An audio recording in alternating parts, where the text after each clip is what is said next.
Ассаламу алейкум. Витаю вас, друзья. Сегодня 24 марта 2023 года, 21:00 по Берлину, 23 часа по Джохару, друзья. Витаю вас всех. Сюдикель Массера Маша Довольшо. Так. Ассаламу алейкум. Мадина, гражданин Ичкерии, Вилпес, Инкульта, Асламбек, Хамзат, гражданин Ичкерии и все остальные. Валейкум салам, Маш Довольше Адеша. Так, валейкум ассалам, патриот. Так, стрим у нас вещает на ТикТок и в YouTube, друзья, на канале Аслан Арцуев HRCI и в ТикТок Аслан Арцуев. Друзья, пока мы собираемся, я вам сообщу о ситуации на фронтах.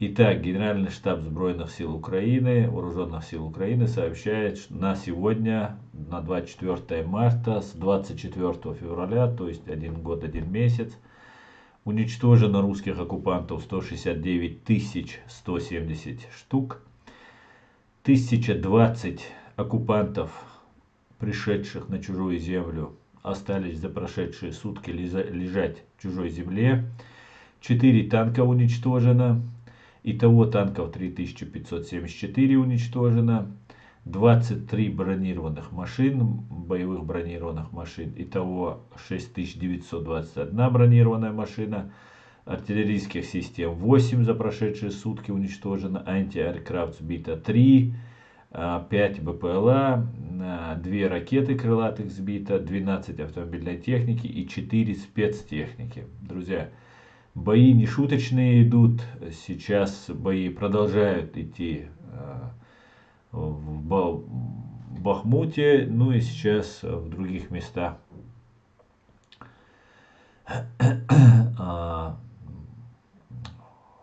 И в других местах идут интенсивные, как вы видите, более 1020 человек, более 1000 уничтожено русских оккупантов. Валейкум ассалам, войнах машвоэль, аслан дал аттобоэль, дал мула, все будет ичкерия, дал мула, войнах, все будет ичкерия, саши куйоч. Баду ишадига, дерду эмкини, дуда дулшам, дуба дулшам. Войц атуам бинаш, все, кто воевал против нас, кто убивал чеченцев, чеченских женщин, детей и стариков, уничтожаются в Украине, утилизируются. Поэтому мы еще раз и еще раз говорим: слава Украине, слава ее вооруженным силам. Так, аслам мархаба, татуам бомеги. Патриот, ну, согласно нашей религии, нежелательным или прекращаются боевые действия во время месяца Рамадана. Но так как русские террористы не имеют ничего святого, я имею в виду, конечно же, и политических русских, я имею в виду имперцев, ничего святого у них нет, соответственно, защищаться украинцам и всем остальным вне зависимости от месяца приходится. Валейкум салам, хасуха, машволь. Так, попросите зрителей поделиться трансляцией и пригласить друзей. Друзья, я вас прошу делиться трансляцией, ставить лайки и писать ваши комментарии. Я сегодня смотрел статистику этого канала. По каким-то странным образом 70% неподписанных смотрят нас и только 30% наших подписчиков. Более того, раз мой канал, этот канал, пока еще не запрещен в фашистской России, а тот мой канал реалити, как вы знаете, был запрещен, очень много просмотров из России. И по какому-то странному стечению обстоятельств, странное какое-то такое интересное такое замечание по этому поводу, наблюдение делает YouTube, что город из которого меня смотрят, это Краснодар. Ну, я не знаю, с чем это может быть связано, кроме одного. Кроме того, что в Краснодарском крае, Яблоновском районе, поселке, находится фабрика троллей. Вот я только этим могу это объяснить. И самое большое количество оттуда у нас просмотров. И, видимо, работают люди, работают. Да. Так, развод улицуна.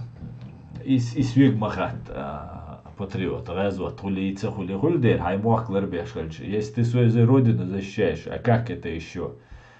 Ты месяц Рамадан не ведешь боевые действия, а враг на тебя идет. То это как это? И вообще эти вопросы, это не ко мне, это к религиозным деятелям.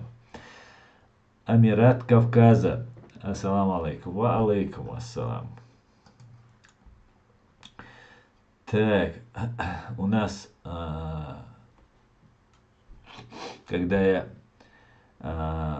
учился, к нам подошел знакомиться один русский парень. И одного зовут Бек, другого зовут Султан, другого зовут еще как-то. Я представляю шахом. И русский парень такой, ботаник. Только ботаники подходили к нам первыми знакомиться. И он здоровается со всеми, как зовут там. Бек, ну хан там, Бекхан, Султан, Шах там, еще как-то. Он такой на нас посмотрел на всех и сказал: хорошо, тогда буду царь. К сожалению, этот парень умер. Его звали Аркадий Чаплыгин. Это был хороший парень, и я полагаю, его убили. Убили за связь со мной, наверное. Не знаю. Был отличным парнем, очень умным парнем был. Аркадий Чаплыгин. Якобы умер от короны. Так, друзья, всех приветствую. Саид, алейкум салам, леди, Шевига, как-то так.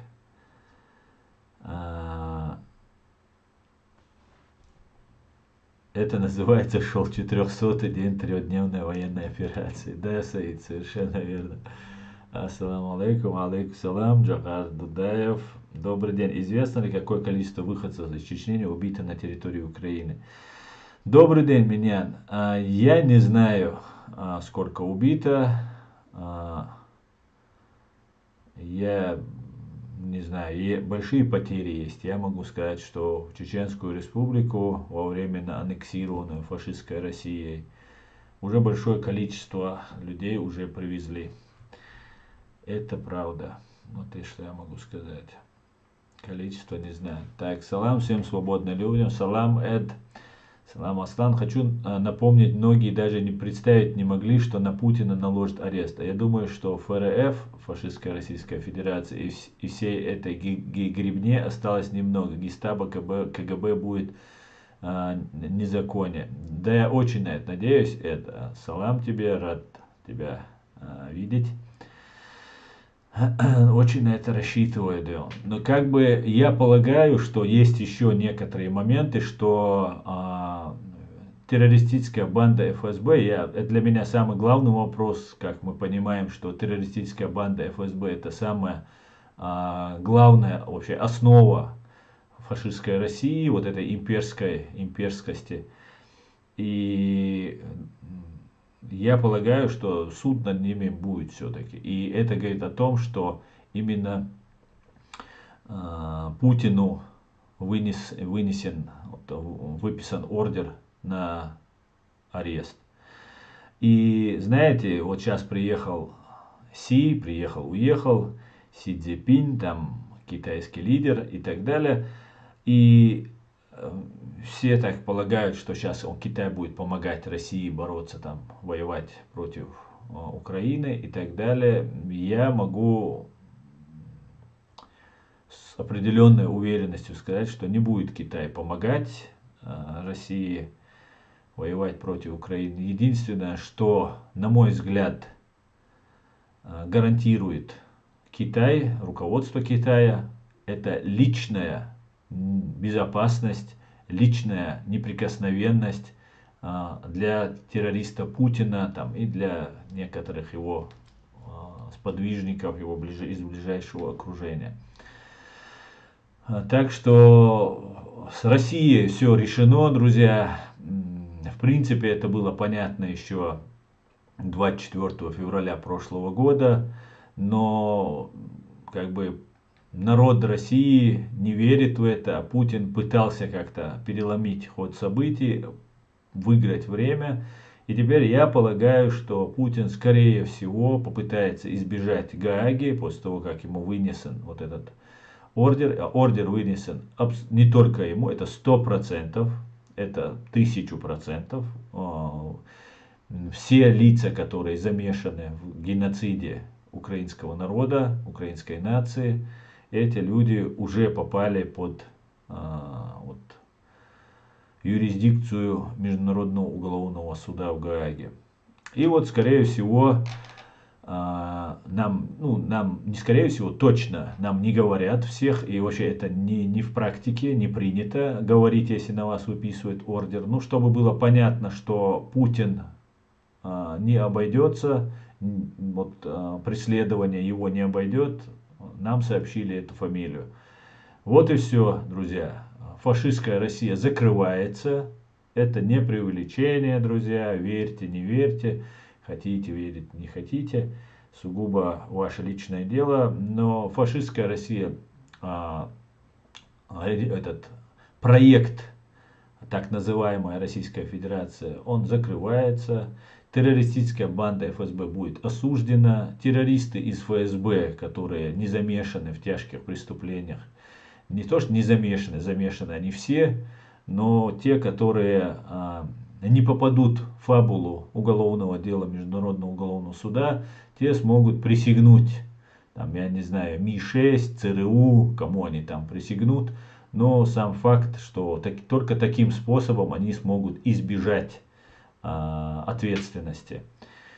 И перед российским народом, между прочим, потому что когда настанет момент, то вот этот молчаливый, долго запрягающий и вообще не запрягающий русский народ, когда предоставится возможность, он спросит, потому что есть люди среди русских, которые знают, что над ними творили, что творила вот эта безумная фашистующая ФСБшно-ГРУшная власть. Так что всем ФСБшникам, всем ГРУшникам, которые сейчас совершают на меня нападки, в том числе на меня, которые ведут свою вот эту преступную деятельность, могу вас предупредить, что не стоит. Все, бегите, пытайтесь спрыгнуть с этого поезда.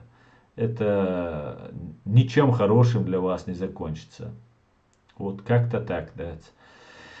И слава Богу, друзья, в этот месяц, священный месяц Рамадан, я просто счастлив, безумно счастлив, что я очень вот в сомнениях всегда пребывал, не то что в сомнениях, был уверен, конечно, что будет суд над одиозными террористами из банды ФСБ, но политика такая вещь, что там ничего нельзя предугадать, что будет завтра. Но сейчас, когда процесс уже запущен, когда Путину уже выписан ордер, я уверен, выписан и Бортникову, и Патрушеву, и Шойгу, и всем вот этим мерзавцам, и подонкам, и вот этим из ГРУ, которые тоже вот эти преступники. Поэтому, друзья, чеченцы, поздравляю вас всех в этот священный месяц Рамадан. Это самый хороший день, самый хороший месяц. Так, давайте еще почитаем ваши комментарии. Ассаламу алейкум, мокшдую, ва алейкум ассалам. Дика, что дал Бухастам.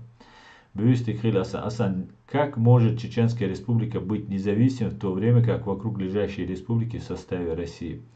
Кенда, ну это немножко такой российский вопрос ты мне задаешь, как может быть, да, Луизель, кстати говоря. Ну, во-первых, вокруг нас лежащие республики, они являются частью России, они захотели, это их выбор был в 91 году остаться в фашистской России. Но вокруг нас есть еще Грузия, которая не является частью России. Более того, я убежден, что Кавказ тоже не будет фашистской России больше, как не будет и большая часть всей России. Россия будет разделена, она уже поделена, друзья. Нам об этом просто не говорят. Я люблю напоминать один хороший пример, когда разваливался Советский Союз, 88, 89, 86 даже год, когда пришел Горбачев и начал вот эту свою перестройку, тогда люди, которые были в теме, они знали, что больше уже Советского Союза не существует. Это некоторые, простые люди не знали этого. И точно так же я могу сказать, что эта ситуация, скорее всего, с большой вероятностью в этом году разрешится. Через месяц, через неделю, через 2 месяца Украина, все зависит от обстановки, конечно, война есть война, пойдет контрнаступление. Как мы знаем, уже террорист Пригожин собирается бежать в Африку, видимо, у него там уже где-то свои заначки есть со своими бандитами. Всех зэков, кого можно было, бросил в огонь и теперь сбегает. И как только Украина пойдет в контрнаступление, русские будут сдаваться. И правильно будут делать. На самом деле другого выбора у них нет. Они воюют бессмысленно, ни за что. Просто по пропаганде телевизора, который им вот вещает. И вот мы уже на пороге того, что со дня на день, с недели на неделю, с месяца на месяц мы на пороге того, что фашистская Россия перестанет существовать. При этом нужно понимать, что это только мои выводы, которые я делаю, только исходя из открытых источников, информации из открытых источников, и большой вероятностью это может произойти, как я говорю. Но это может, опять же, затянуться и до 5 лет. До 5 лет это может затянуться. Но будем наблюдать. Будем наблюдать. И я предлагаю всем не просто наблюдать, а становиться активными участниками этих процессов. Так, не будет, конечно, китайцы не такие болотные, как русские. Конечно же, Джохар, не будет. Ну какого черта, как говорится, китайцам нужно воевать против Украины? Ну для чего? Для чего им нужно весь мир ополчить против себя? Нет, они договорятся с Путиным. Я полагаю, что они уже договорились с Путиным. И Путин им предложил хорошие какие-нибудь там интересные вкусняшки, как говорят украинцы. И они таким образом просто заберут часть России себе. Как говорится, да выпендривались и ФСБшники. А сейчас вот послушать, я слушаю Гиркина, просто одно удовольствие. Никогда не думал, что террориста слушать будет так приятно. Они уже прям ругают, как только могут, ругают Путина. Обратите внимание, это произошло только через год и 1 месяц. И если бы, когда танки и войска фашистские стояли под Киевом, Ирпене, в Буче, где-то там еще, в Гостомеле, если бы тогда получилось бы, вот эти все террористы, которых вы видите, начиная от Пригожина и Гиркина, заканчивая разными Ходорковскими, которые плачут лицемерно, Гудковыми, Пономаревыми, Фейкиными и всеми остальными, эти люди бы себя вели бы совсем по-другому.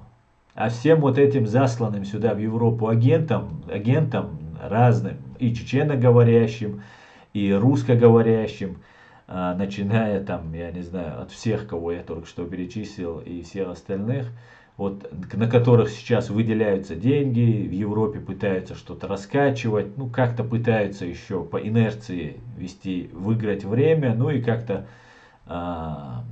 создать такую напряженную обстановку. Вот всем вот этим агентам, которые возомнили себя, в том числе и старой советской чеченоговорящей КГБшной номенклатуре, я призываю, я им советую, как когда-то советовал Кадырову пойти по программе защиты свидетелей американской, советую, ну, просто берите свои деньги и ничего не делайте, потому что вы все будете наказаны, вы все, ваши все списки будут рассекречены. Не получится, как в 91 году, архивы не рассекретят и так далее. Все будет рассекречено, друзья. Все. Не вы, друзья, а вот к своим зрителям, друзьям я обращаюсь. Вот все архивы будут рассекречены, с чем я вас всех в этот священный месяц Рамадан всех поздравляю. Господи, благослови Америку и Британию. Она вложила огромный вклад на самом деле. Я немножко незаслуженно упускаю Британию, но вклад она сделала не меньше. Так, сейчас дефициты попкорн, так что записывайтесь, дальше будет интересно. Да, Эд, будет только приятно и интересно, да. Так.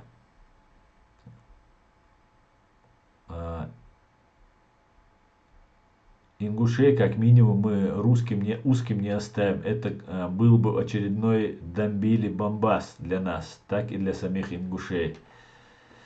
Да, если ингуши не захотят остаться, они не останутся. И не сду. Ва алейкум ассалам, Мавидин, Шамиль, все вас приветствую, друзья. Давайте послушаем, что нам пишут, почитаем, что нам пишут в ТикТок. Так. Аслан, так, бюсти, крыл, да люзел, герл, да люзел. Украине не дом же, не дом Украине, а причем здесь дом, не дом. Еврей говорит. Ну, считай, как хочешь, да. Нас не убьют, ха эфир чудал аль. Гелче, я не знаю, каждый несет ответственность за себя, друзья. Я не знаю, что будет. Будьте осторожны. Ваша безопасность, ваша рука. Ваша рука. Так.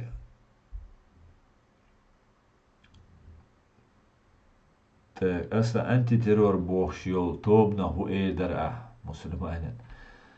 Дела хуэдара с маситтаз аллай мусульманин. Много раз я это говорил. Но то, что они делают, то, что там вот этот антитеррор говорит, делает, это чисто его точка зрения. Он имеет право на свое мнение. Я с этим мнением не согласен в корне. Ассаламу алейкум, сюда кёль, ва алейкум ассалам, я не машволь, не смеши людей, говорит. И с немецким флагом, с российским флагом тот человек заходит. Не волнуйся, у тебя проблемы, раз ты не понимаешь, что происходит. Очень давно смотрю ваши видео. Миф, где вы меня смотрите, в ТикТок или в Ютуб вы меня смотрите? Потому что в ТикТок, как мы знаем, он недавно сам ТикТок появился.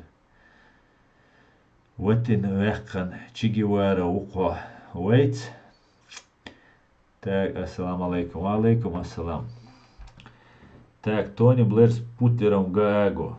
Да, Тони Блэр еще тот, конечно, чувак, где он. Не увидел начало, отвлекся, да. Салам алейкум, как дела? Ва алейкум ассалам. Все хорошо, спасибо. Как сам? А как вы ставите, скажите мне, в YouTube, как вы лайки ставите? Я смотрю, тут лайки только сыпятся, да. Вот кто ставит лайки, скажите, как вы их ставите?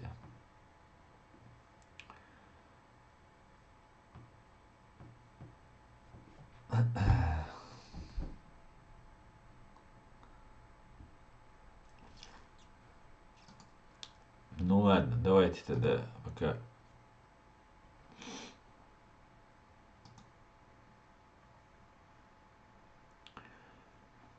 пока вы собираетесь.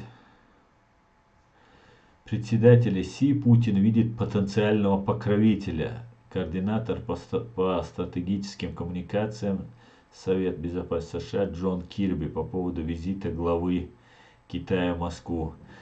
Вот об этом как раз я не видел, это 7 часов назад эта информация поступила. Вот я вот именно так это трактую, именно так, как я сейчас и имел в виду.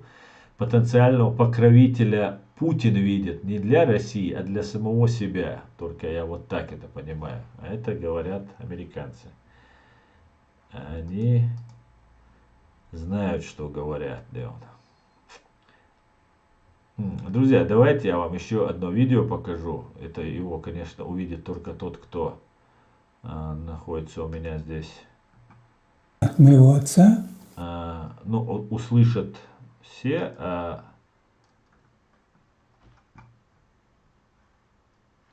Давайте буквально пару минут.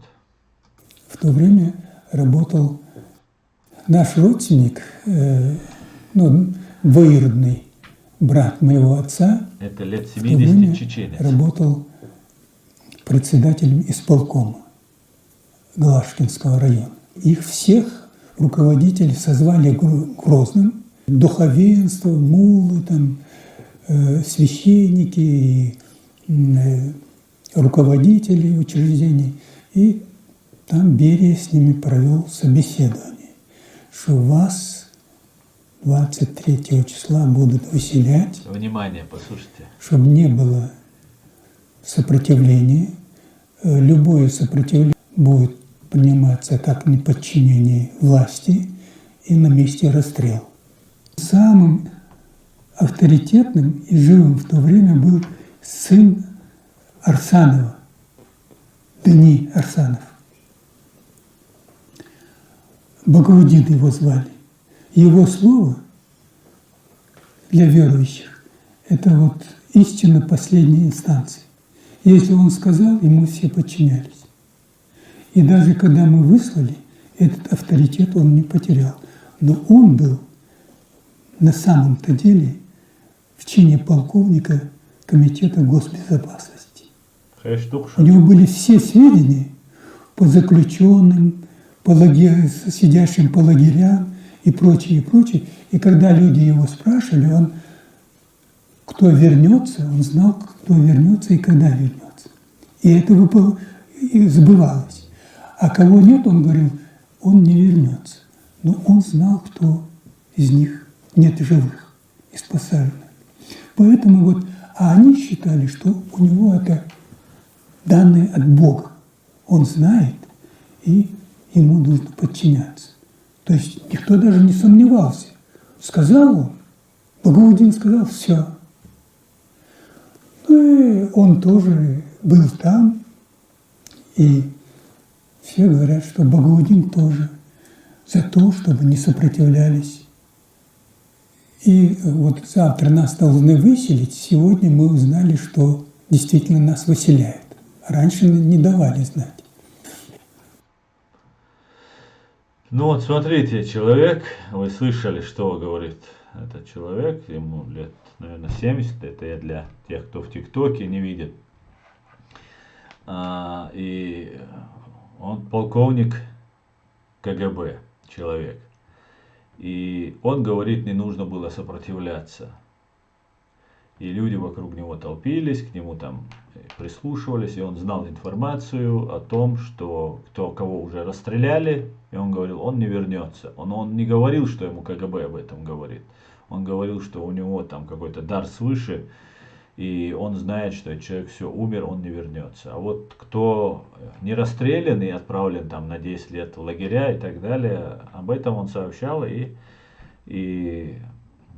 получалось так, что он имеет какую-то сверхъестественную силу, общается с какими-то силами, которые сообщают ему такую информацию. И вот если вы слышали, он говорит, не нужно сопротивляться и так далее. Когда мы не сопротивлялись, мы потеряли более 60, по некоторым данным 70% от нашего народа. Потеряли очень жестоким образом. Потеряли в таком количестве людей мы потеряли. Плюс мы их потеряли, женщин, детей. Это самая вот такая репродуктивная часть общества, или дети, да, если даже все взрослые умрут, то дети должны жить, потому что это наше будущее, это потомство. И когда нас выселяли, и мы не сопротивлялись, в Казахстане, где-то в Сибири, мы умирали с голоду, мы умирали от холода, от болезней. Нас расстреливали, нас убивали, забивали до смерти и так далее, и так далее. И посмотрите, что делают такие люди, которые... Речь не об Арсанове, там, о котором он говорит. Да, это не я говорю, это он говорит. Я знаю одно, что если человека слушают, прислушиваются к его мнению, и, как он говорит, это истина в последней инстанции, то этот человек либо будет взят под контроль КГБ, либо будет уничтожен. Вот и делайте выводы, друзья. Вот и делайте выводы. Вот с какой фашистской Россией, с какой организацией КГБ мы имели дело все это время. НКВД, КГБ. Вот такие вот дела, друзья. Не сопротивляйтесь, он говорит. Он это, хорошо, да. С одной стороны, это очень хорошо. Говорит, не сопротивляйтесь. Вот, например, в нашей ситуации, когда уже геноцид над нами совершен, и мы фактически в заложниках находимся у фашистской России, то сопротивление не имеет сейчас никакого смысла, только лишние жертвы будут. Но если нас насильно мобилизуют, если нас насильно истребляют, вот в таком случае сейчас вторая волна, может, мобилизации уже. В Чечне она не останавливалась, но она может сейчас начаться. Еще масштабная. Будем надеяться, что нет, конечно, но посмотрим. Вот в таком случае, когда вас уничтожают, тогда нужно призывать сопротивляться. Тогда нужно сопротивляться, тогда нужно бороться. И вот этот полковник КГБ, он фактически для того, чтобы сохранить свою жизнь и жизнь своей семьи, дал уничтожить 60-70, не он один, конечно, 60-70% своего народа. Просто ойлейшься уман ночи. Ишь едешь душуной, ишь едешь душуной. Малидай твой. Кто говорит правду, того уничтожают они. Поэтому будьте, знайте правду и будьте начеку всегда, чеченцы. Не обманывай, казаки с вами хлебом делились последним. Кара Абдуллах.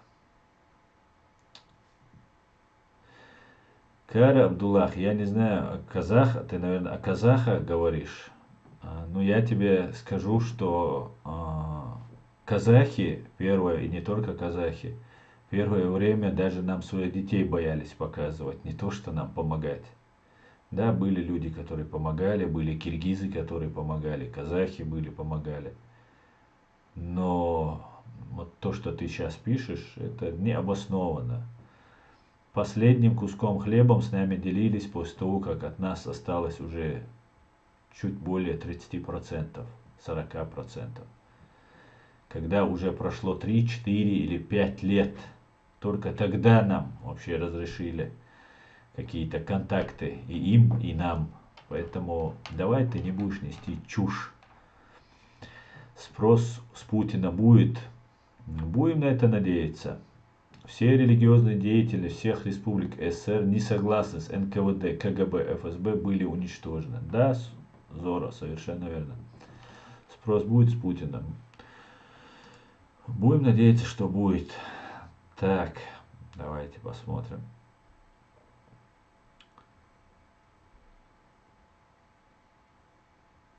Так и есть. Все сотрудники КГБ и ФСБ, все включительно, сейчас работают на агентами. И те, где будут сотрудничать со следствием, их судьба облегчится. Да, это совершенно верно. Ва алейкум ассалам, Петроль. Сейчас дефицит и попкорн, так что запасайтесь, дальше будет интересно. Так, это я уже читал, а я что-то перемотал назад. Таган един дүйч yaşıyor, işte gazki агенч, полезный идиот, кич, бача, игра эльчи, бача, чечня, Россия, машволь. Это правда. Основа 70% чеченского народа было убито, погибло при выселении в Азию. Такие данные были опубликованы еще в начале 90-го. Да, Антонио, совершенно верно. Алейкум ассалам. Да. И уэльце яшвег ног чувак скут оин бог Антонио. По словам этих наследников КГБ, все наши ногчи, начиная с Мансура и до Дудаева, все наши воины за свободу, Аулия и шейхи, все засланный агент. А Шамиль нет, и он единственный, кто не убит русскими. Да, совершенно верно, леди. Хорошее замечание. Ну, там, знаете, я не думаю, что Шамиль был агентом как таковым. Я не думаю, что все-таки он был агентом, хотя такая версия ходит. Но когда он сдался, нужно было показать вот кровопролитную вот эту войну, остановить. Русскому царю нужно было продемонстрировать, что вот смотрите, он его ну, фактически, зачем его убивать? Человек сам сдался в плен, получал жалование, его сыновья служили царской России, ему разрешалось ездить в Мекку и так далее, и так далее. Для чего для чего его нужно было убивать? И если бы сдался бы Дудаев, я думаю, Дудаева тоже не убили бы. Поэтому вот как-то так. Кто предал Россию, предаст и Чайну. Ну, наверное. Казахов самих 70% уничтожено до 30-го года. Да, конечно же, это не бесспорно. Казахи тоже пережили геноцид. Это правда. Так, вы мне не написали, как ставить лайки в этом. Скажите, как ставятся лайки в YouTube. Друзья, ставьте лайки. Вот кто-то ставит опять лайки. Ставьте лайки и пишите ваши комментарии. Так. Спустя 9 лет после убийства Саши Белого он точно знал, что настоящий враг, и посвятил всю свою жизнь борьбе с ним. Жил, умирал и умер, как и положено человеку с оружием в руках. Честь. Друзья, сегодня исполнилось 9 лет со дня гибели, убийства, подлого, вероломного убийства Александра Музычка. Сейчас он нам был очень-очень нужен. И украинцам, и нам, чеченцам, он нужен был.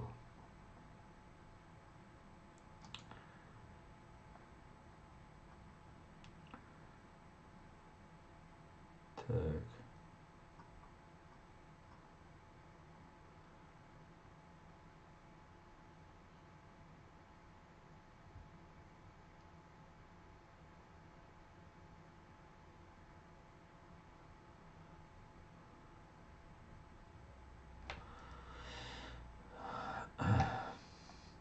Да, здравствуйте, да, я чеченец.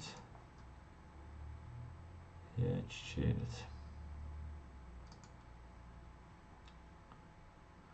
Кстати говоря, пару дней назад эта новость. Ну, ее нужно сообщить. Шведские спецслужбы установили связь националиста Расмуса Палудана, который не раз устраивал провокационные флешмобы с сожжением Корана, с ЧВК «Вагнер». Друзья, анализ разведданных говорит о том, что экстремист поддерживал связь как минимум с 6 вагнеровцами, в том числе с Александром Илютенко, который считают вербовщиком ЧВК.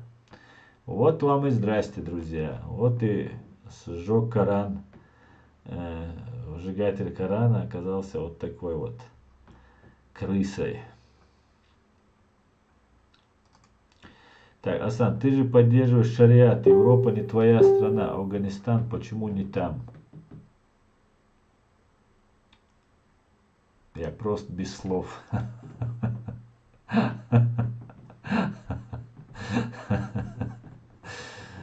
Я просто без слов просто. Откуда такие берутся клинические идиоты, я не могу понять.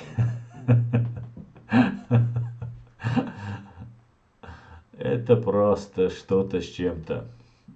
Заберите у него телефон, отключите его от интернета. США уже вычисляют, и некоторые агенты высылают обратно в фашистскую Российскую Федерацию. Отлично, это просто отлично. Отлично.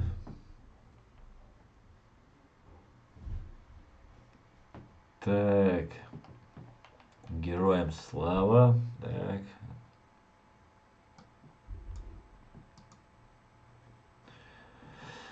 Ну ладно, давайте тогда еще я вам новостей расскажу немножко, да он.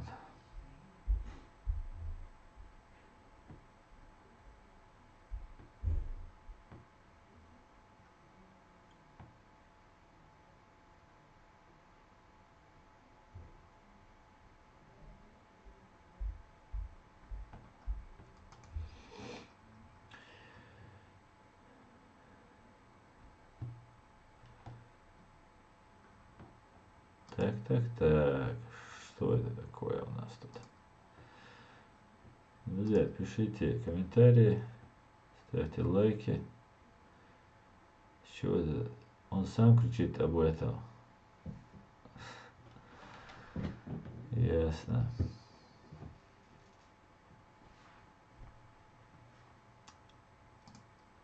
Я вроде не кричал об этом.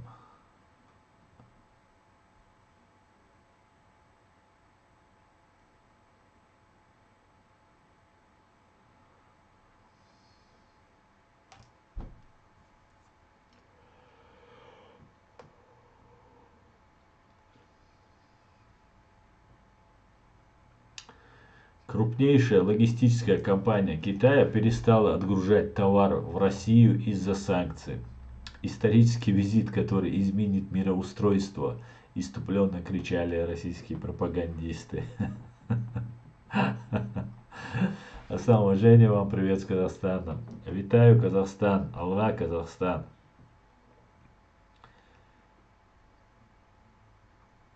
Так, Сашко. Сашко не стало 24 марта 2014 года. Как же подло, в самое сердце, в самом начале они убрали Сашко. Гады. Я надеюсь, Украина этого не простит им.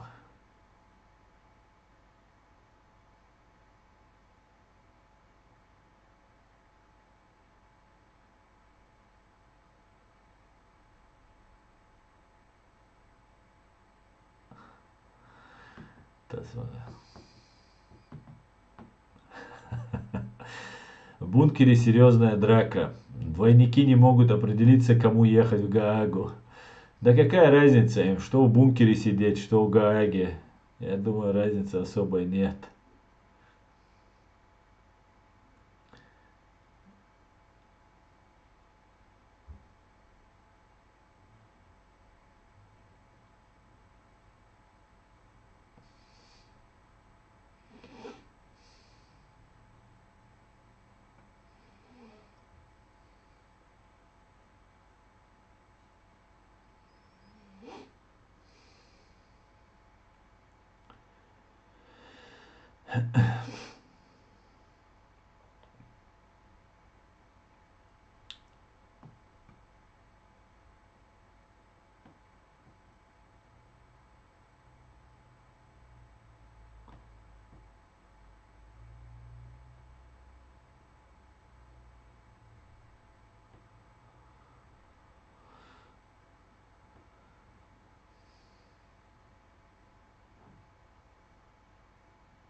Короче, снова украинцы бросают эти гранаты с дронов. Я вот сейчас наблюдаю, как оккупант текает. Валейкум ассалам, Зумсо, Машуэль.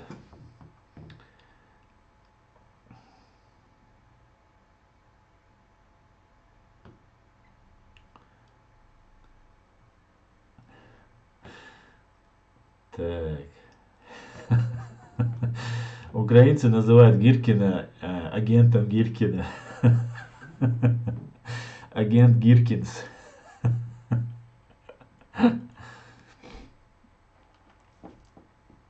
Так, Дейлер маршал.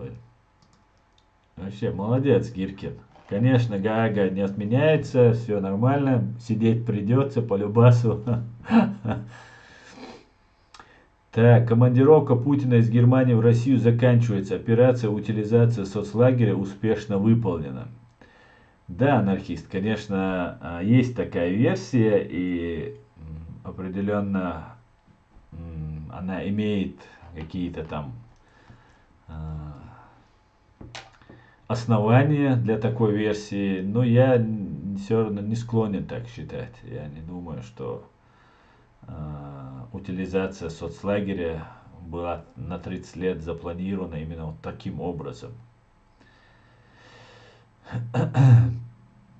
Я думаю, все было намного банальнее, все было по-другому. Да. Наоборот, мне кажется, что система КГБ, Штази влияла на Германию, чем Германия влияла на Россию, и что это был агент. Да, была договоренность, вот сейчас, как вы видите, нам предлагают, не нам, русским, предлагают кандидатуру Навального. И как мы помним, когда его сюда привозили, якобы отравлен, недоотравленный Навальный, его везли таким кортежем, чтобы русскому глазу, российскому восприятию было видно, что какой уважаемый человек этот, к нему Меркель пошла там и так далее, и так далее. Конечно, какие-то определенные договоренности есть, там, одна сила против другой силы, она говорит, что давайте эту кандидатуру примем. Наверное, так и утверждался Путин. Я не думаю, что без согласия той же Британии, Великобритании, и Путин занимал свой пост. И об этом нам показывают кадры из хроники, где Тони Блэр приезжает. Уже всем известно, что взрывы домов были и так далее. Потом, знаете, я смотрел один сериал какой-то про спецслужбы американские. И там рассказывается, что фактически не Путин виноват в этом геноциде чеченского народа, а какие-то генералы, которые творят ужасные вещи, но Путин вынужден просто, чтобы показать, что он контролирует ситуацию, он вынужден говорить, что это типа он все контролирует и что это как бы под его руководством все это происходит, а он как бы якобы ни при чем и так далее, и так далее. Наверное, такая легенда тоже присутствует. Вот эти вообще спецслужбистские вот эти все спецоперации, вот вся вот эта закрученность вот этих всех сценарий, это большой вред для всех нас, я вам скажу.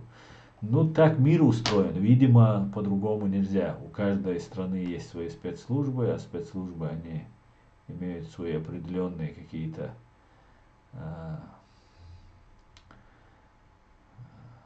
качества, которые нам, простым людям, кажутся неприемлемыми. Наверное, так. Не знаю. Но сейчас мы знаем точно, что Путин вышел из-под контроля. Был ли он под контролем, или был ли какой-нибудь джентльменский договор, или еще что-то. Я думаю, что сейчас он уже откровенно вышел из-под этого влияния. Посмотрим. Так. Слава Украине, привет из Миколаева. Героям слава, юзер. Доброго здоров'я. Дуже дякую, Микола. Так, Хаммер, молодец. Распространяй. Правильно. Так, давайте почитаем. Добрый вечер, Асан. Добрый вечер всем. Асан, добрый. Место Муасранска выбрал убежище в китайском Дин-Дин Мугу Нинибуа. Может быть. Он бы очень помог бы. Так. Тот, кто пишет беззови их муцур. Тех, кто пишет соцсети. А кто убийца, а его убийца живет спокойно. Да, убийца Сашко Белого, как ты говоришь здесь, Хамзат удалил, нет, не удалил, заказчик убийства Сашко Музычка, Авакян Аваков, экс-министр внутренних дел Украины. Я надеюсь, Арсен Аваков сядет на пожизненно, если он причастен к этому. Ну и если есть там другие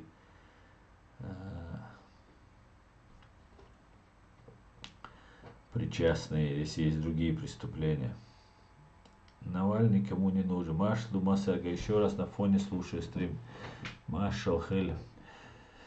Но все равно такой войне Гиркины нужны. Да, Сколя, это правда. Это правда. Интересно, что с зама Патрушева генерала Медведева англичане сняли санкции и многое другое, поэтому надо ухо держать востро. Не сняли с Медведева санкции, Самбек? Не сняли. Сашку убили наперед. Да, Александра Музычка убили, зная, что это человек, которого поведет за собой и чеченцев, и украинцев, и всех. У него был непререкаемый авторитет. Да, конечно, достойный был человек. Очень жаль. Очень-очень. Асамбек, знаете, вот Сотник сказал, что с куратора Навального, как его, Королев, по-моему, его, да, он называет, генерал-полковник или кто он там, который курирует Навального, что с него сняли санкции. Сегодня я его смотрел, Сотника, он сказал, что он ошибся, что вот этого Королева внесли, просто его фамилию внесли 2 раза в санкционный список, просто и потом как бы эту ошибку, что вот 2 раза по ошибке внесли, и вот с одной стороны убрали, а так он остался, никуда не денется. А Медведева не сняли ничего, и не снимут. Медведева, я надеюсь, увидеть в Гааге. Я очень рассчитываю увидеть Дмитрия Анатольевича. Он, я так полагаю, смотрит наши стримы иногда, да, он. И поэтому я очень надеюсь, что увижу его. И припомню ему, как этот мудак сбегал от меня, молодого студента, чтобы не отвечать на мои вопросы. Подло поступил со мной Медведев. Сказал, у тебя все нормально, можешь идти на экзамен, а на экзамене выяснилось, что я не допущен Медведевым до экзамена. Хотя он мне обещал, что все нормально, показал тетрадку, что все нормально, журнал свой показал. Вот такой вот подлец этот Медведев. Так, у казахов Голодомор 120 родов племен полностью были уничтожены, детей шашками разрубили, элиту тоже полностью уничтожили. Очень жаль, Марат. Те, кто пишет бред, назови их муцур. Хорошо. Медведева вряд ли снимут санкции. Да, конечно, Осколи, с него не снимут. Ни с него, ни с одиозных не снимут. Русский бунт в Латвии, пришло время поставить их на место. Русские начали раскручивать Латвийскую республику. Эд Мамедов. Напоминаю, Сашко Белого убил Аваков. Да. Путин виноват. Чеченцев против чеченцев сделал. Чеченцы должны за себя быть в первую очередь. Знаете, я вот не согласен, когда мы говорим, что вот там Путин, война Путина против Украины. Это неправда. Путин не был у власти, когда Дудаев говорил, что в Крыму еще будет бойня, что вот под славянизацией русские захотят присоединить Украину, а без Украины славянизации не получается. И как бы план вообще это имперская, фашистская ФСБ и ГРУ был давным-давно. Поэтому не Путин один виноват.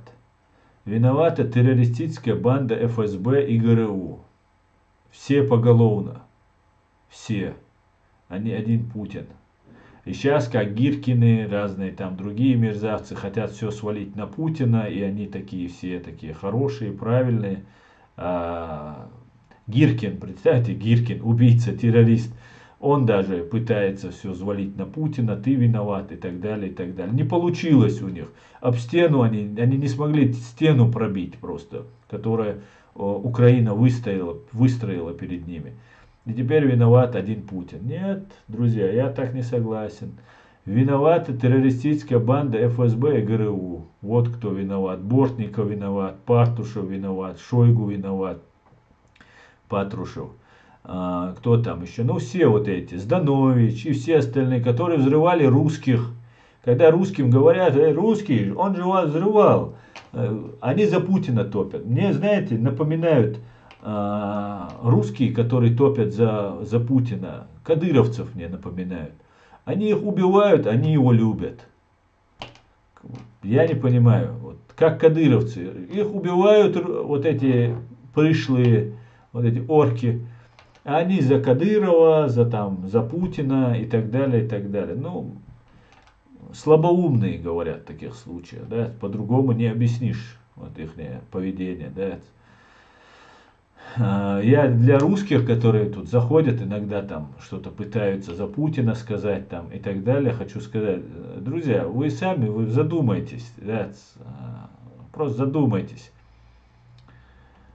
Для того, чтобы напасть на нас, ваш Путин взорвал ваших русских 307 человек. Убил женщин, детей, спящих в своих домах. Женщин, детей, стариков, мужчин. Просто задумайтесь над этим. Обвинил в этом нас и напал. Если бы это были бы мы, да, тогда бы все менялось. Ситуация менялась бы в корне. Понимаете? Да, чеченцы, там Басаев там взрывал ваших женщин, если бы это произошло. Да, допустим. Тогда бы вы были правы. Но это не так, друзья. Или нет, друзья, кто вы там. Ну просто не будьте клиническими идиотами. Не давайте себя обманывать, да. Напоминаю так. После Путина в Гаагу очередь Медведева. Да. Коллективный Путин, Патрушев и все иже с ними. Да, Амзат. Сашку убили по команде Авакова. Да, Черей, говорят, да. Взрывали русских, потом говорили, это чеченцы. Да, Сколя, совершенно верно, брат. Совершенно верно. Совершенно верно. Объясняю, раб больше любит барина, если он жестокий. Да, мозговой штурм, ты прав, но эти люди еще обижаются, когда их рабами называешь. Они же, мы не рабы, мы там такие, мы сякие. Ну, я не понимаю, если ты русский националист даже, если ты за русских, если ты любишь Россию, русский народ там как-то за что-то там, но ты должен и этих женщин, которых взорвали в Буйнакске, в Москве, в Волгодонске, в Рязани не удалось. В Рязани бдительный гражданин Картофельников нарушил планы террористической банды ФСБ. Вот что самое интересное. Ладно. Жаль, Трошев и Казанцев сдохли. Не жаль, Рональд Рейган, пускай. Ничего.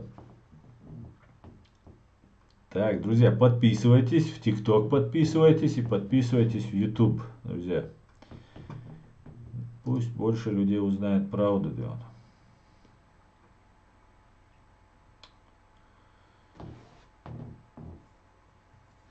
На Бахмуте там, что вот, Бахмут взяли, мы уже в центре Бахмута, мы все, вот уже, а вчера Зеленский приехал в Бахмут, и что-то не видно там никаких орков, да он.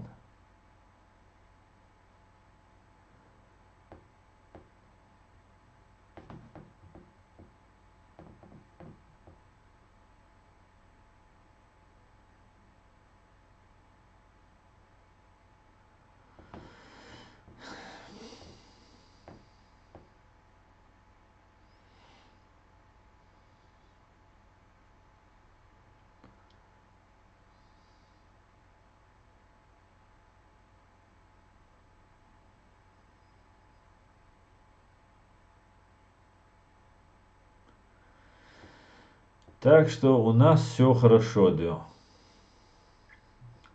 них все плохо, да.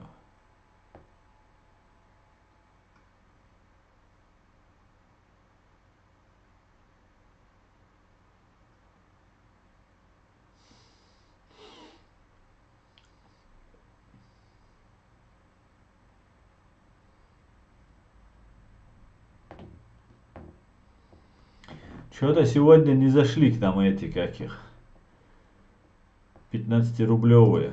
Что случилось, 15-рублевые? Что с вами, да? Заболели или вам команду сегодня не дали? До 1861 года они были крепостными. До 64-го, кажется. Или 61-го. Ассаламу алейкум, Машволь. Ассаламу алейкум, ассаламу, Машволь. Хотела видеть на скамье подсудимого в Гааге. Но я думаю, у них тоже свой суд уже будет. Зато остался Шаманов. Да, Рональд, это точно. Шаманку надо будет посадить, Дион. У них интернет отключили. Наверное, сегодня им просто команду не дали. Они же по команде работают. Украинцы не будут воевать на территории России. Будет какая-то другая стратегия. Ну, зря ты так, анархист. Я думаю, украинцы пойдут до конца, да.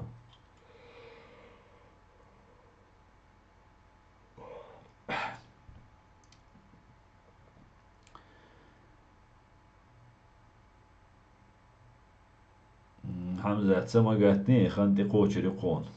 Правда, у него уже шея заросла, такая уже стала, такой толстый стал, Кадыров.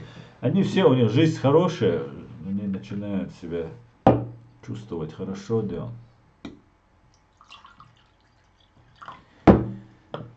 Денег много, питание хорошее, да, наши моли.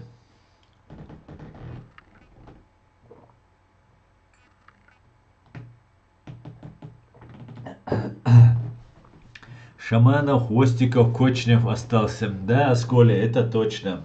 Не только Шаманов, Хвостиков и Кочнев остались. Эти Хвостиков и Кочнев обязательно, конечно же, с Шамановым. Еще очень неплохо будет, если, скорее всего так и будет, вот эти все товарищи, которые здесь возомнили себя, а я переживал, возомнили себя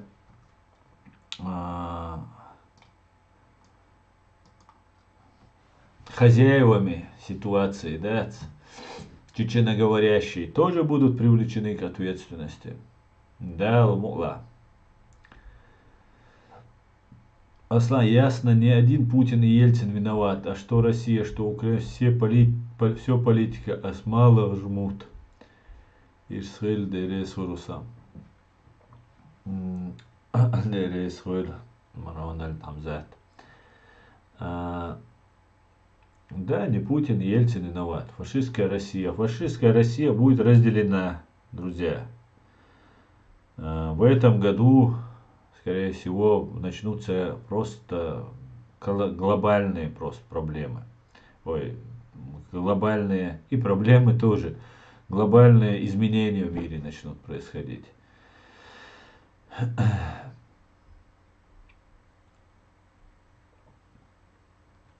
Вот я так думаю. Ты назвал ты сортир, браво, да. От моей левой руки в изгиб он не выжил бы, Хамзат. Да, Хамзат. Мадить еще пока. Суд. В соответствии с международным правом, в соответствии с гуманитарным правом международным. Меньше вони, чище воздух, это оплатно. Да, Шамиль, не говори. На самом деле нету этих. Так, основное качество стрима нехорошее. Ты в ТикТок плохое или в YouTube плохое качество? У меня в YouTube тоже подвисает.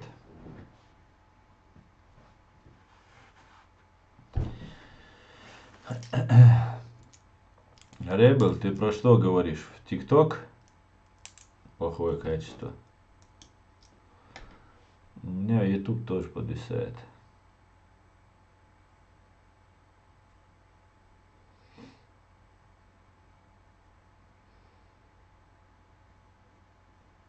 Так, дишни авианой. Тинберг авиан. Маш дольше, адыша. Ну ладно, да.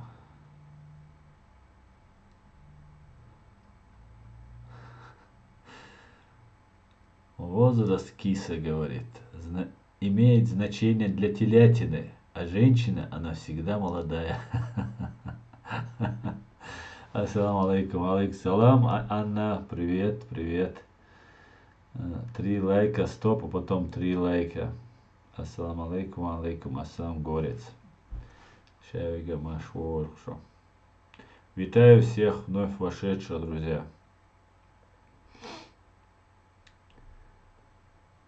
Да уж, гаубица 3 семерки, мощная вещь, конечно.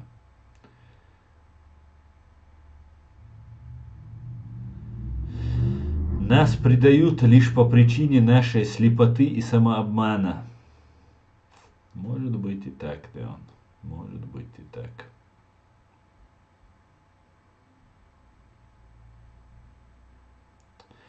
Салам из Казахстана. Всех россиянцев поздравляем с наступающими украинцами. Да, интересные события намечаются.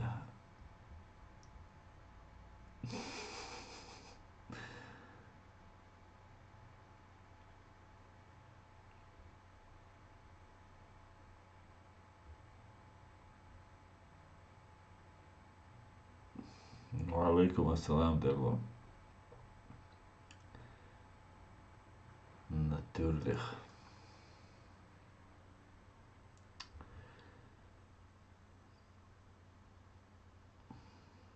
Табах уехал за оружием. Во.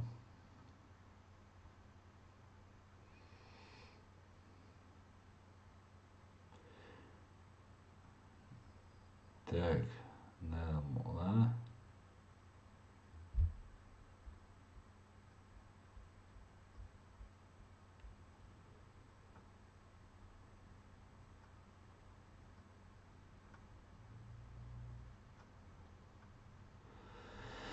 Алейкум ассалам, раб Аллаха. Машволь. Поэтому пусть, если подряд ставят лайки, система не принимает. Да, интересно. Может, что-то изменили просто в ТикТок. Так, да, оставил лишнее. Поэтому пусть федерация распадется, Аслан. И Татарстан, и Саха, и Башкирия, и все получат свободу. Дай бог, дай бог. Я только за, конечно же. Вообще, нам, знаете, чеченцам, получать сейчас свободу, и если ФСБ и ГРУ будет сохранено, ну, не имеет особого смысла. Потому что это будет снова кровопролитие, снова будет жесткий геноцид. Или же нам нужно подготовиться, создать гражданское общество, систему управления, спецслужбу свою, чтобы мы могли выявлять вот этих мерзавцев, предателей и подонков. Поэтому для нас важно, чтобы был суд над террористической бандой ФСБ и ГРУ. Вот тогда и будем иметь дело, решать свои вопросы, Ахмедович, 20-й регион. Ассаламу алейкум, ассаламу алейкум, ассаламу Ахмедович. Ахмедович, 20-й регион, унуатти нацик, оэскшан регион царил, резуха царил, или вот для чего ты дописал это? Китай все сделает, как прикажет США, и Путин тоже. Это все больше развод всех и вся. Использовали всех против всех, а заработает ФРС. Ну, не согласен я с тобой. Вот в эту теорию заговоров я не верю. Ну, не бывает так. Невозможно все контролировать всеми. Герасимов утопил своего лучшего друга по приказу сумасшедшего боярина, хотя мог отпустить. Этим все сказано про раба. Да, русские ничего не подозревают, просто в итоге поменяют хозяина, и все, и все. А нужны они нам. В Ютубе качество хорошее, да? Почему-то мне кажется, в Ютубе у меня плохое качество. Может, у меня Здесь какие-то. У меня плохое качество. Посмотрим, какое тут качество в Ютубе. Машалла, машалла.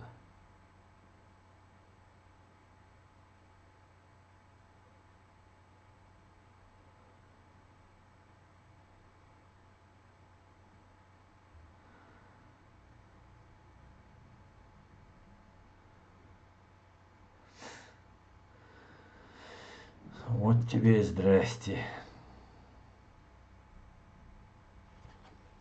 Сейчас, одну минутку, друзья.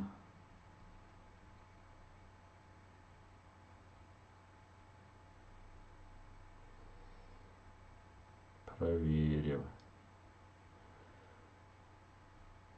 Ну, поднимем голову. Поэтому Ичкерия навсегда дал.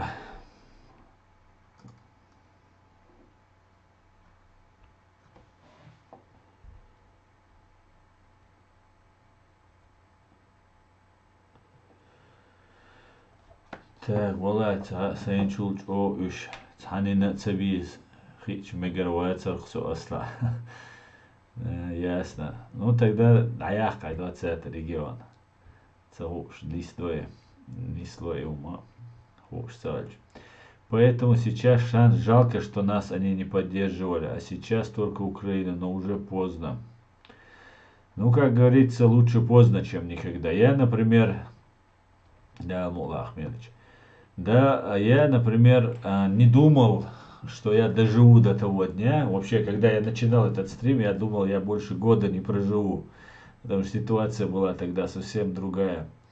А сейчас ситуация так изменилась, что я дожил до дня, когда мы увидели ордер на арест Путина, выписанный МУС. Представьте просто. Это, конечно, я ожидал этого, я мечтал об этом, я грезил этим, можно сказать. Молил об этом Бога. Ну вот, все происходит на наших глазах. Мы свидетели просто колоссальных изменений в мире. Я очень хотел бы, чтобы сейчас был жив Дока Умаров, Шамиль Басаев, Джахар Дудаев, Аслан Масхадов, Руслан Гилаев и тысячи этих парней. Я представляю, как вчера мы обсуждали это с моим другом. Он говорит, я представляю, как бы сейчас Шамиль Басаев стебался бы и смеялся бы над русскими. Потому что он мог так хорошо к месту сказать слово Шамиль Басаев, что да, очень жаль, конечно, что не дожили наши эти люди. Но из уважения к их памяти мы должны создать хорошее, четкое, мощное, сильное, правовое, человечное государство, которое будет заботиться о людях, о гражданах Чеченской Республики Ичкерия, о их правах. Асан, я тоже именно так думал, не увижу, не доживу до этого дня. Да, Джахар, дожили мы. Дожили. Дал Бухастам. Эмин горец, дал Азват обал дуэльцер. Селан, вчера смеялись с другом, он про Басаева говорил, и тоже смеялись, говорим, представь, как бы сейчас Шамиль шутил бы, подкалывал бы их над Путиным, над всеми этими ублюдками. Эх, ничего, да. Ваша, когда вы учились в универе, Карлик был проректором? Нет, Осколик, не было. Медведев у нас был преподавателем по гражданскому праву. Но и так это формально такое было, ему, видимо, для биографии, для карьеры это нужно было. Он у нашей группы, 4 группы, вел семинары. Лекцию у нас читал профессор Лебедь, Сергеев у нас такой был, Сергеев профессор. Он и принимал у нас экзамены. 2 года у нас Медведев вел гражданское право, семинары. И вот сейчас я понимаю, они все, вот нас всех обрабатывали тогда. Так, ненавязчиво так, оказывается. Потом нас пригласили для собеседования там и так далее. И Медведев был, ну, как обычный семинарист, вел у нас семинары. Путин не был ни проректором. Проректором у нас была Вербицкая. Ректором у нас была Вербицкая. Проректор я не помню, кто был. Декан у нас был, первое время у нас был Лопатин. Нет, сперва у нас был, на первом курсе у нас был старый дядька один. Кстати, неплохой человек был при всем при этом. И мне кажется, ну такой, пытался расположить к себе. Сейчас это может быть, анализируя, просто вербовка так происходила. Как же его фамилия была, забыл. Потом был Лопатин, потом был... декан был у нас, замдекана был Лопатин, потом Шевелева у нас была замдекана. А Лопатина чеченцы, когда он студентом был, байка такая ходила у студентов, что его чеченцы с 3-го этажа в окно выкинули, там в общаге, когда они там поссорились, там вместе бухали, и его выкинули в окно. И он за это чеченцев ненавидел просто. Но его все боялись. Лопатин был такой, гроза. Он носился такой по университету, по факультету и всех гонял, короче говоря. Вот как-то так. Да. А не был этот. Путин не был. Путин к нам приходил туда. Тогда он в администрации Санкт-Петербурга работал. Я его сам не видел, но говорили, что там Путин, там какая-то лекция была. Нет, Собчак приходил. Собчак, я Собчака видел. Собчак приходил, он у нас читал лекции, он преподаватель, Собчак работал преподавателем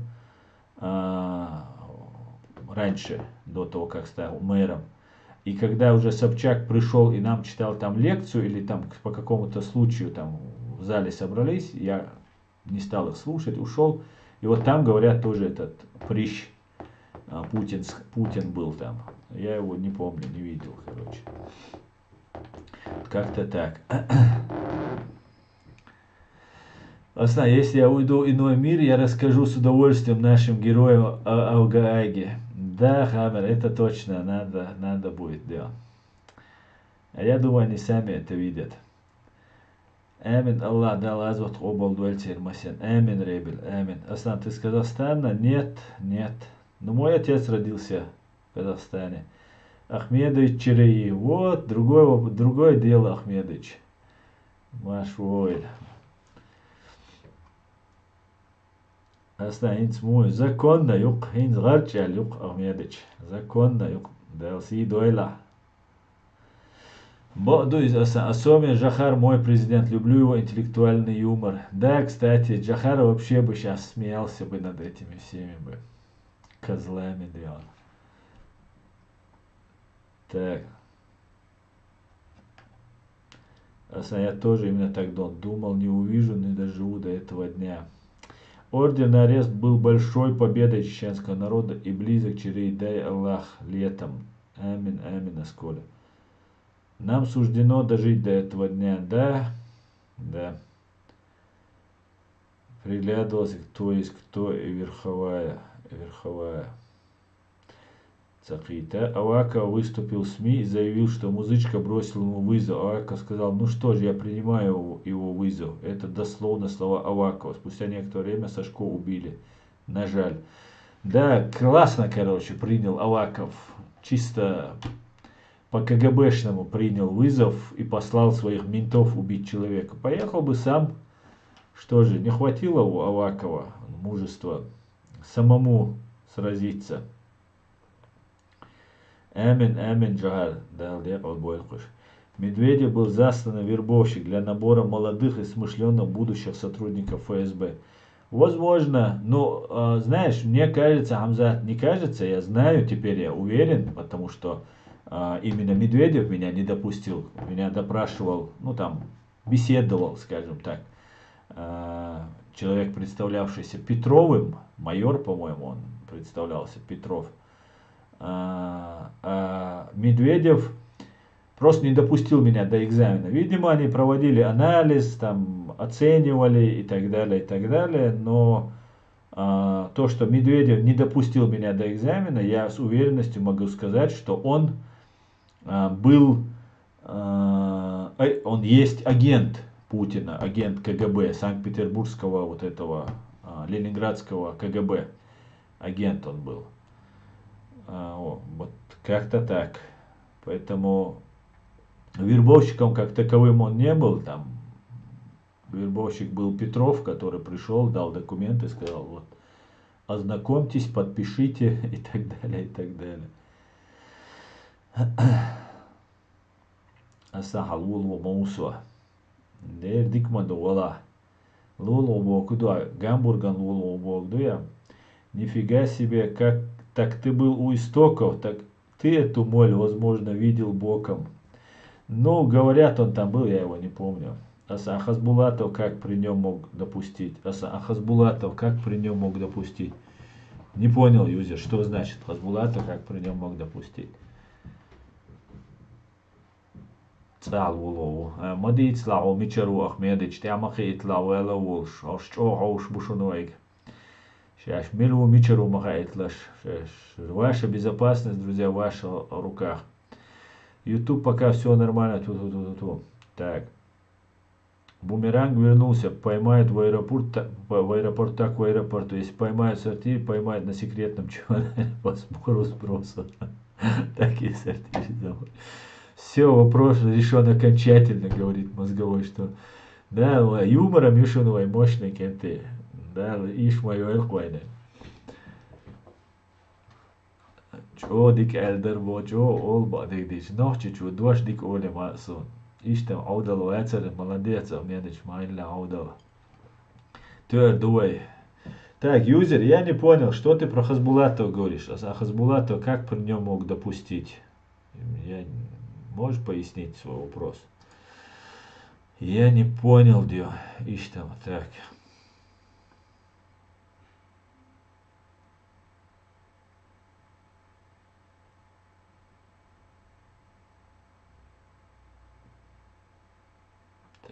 Так.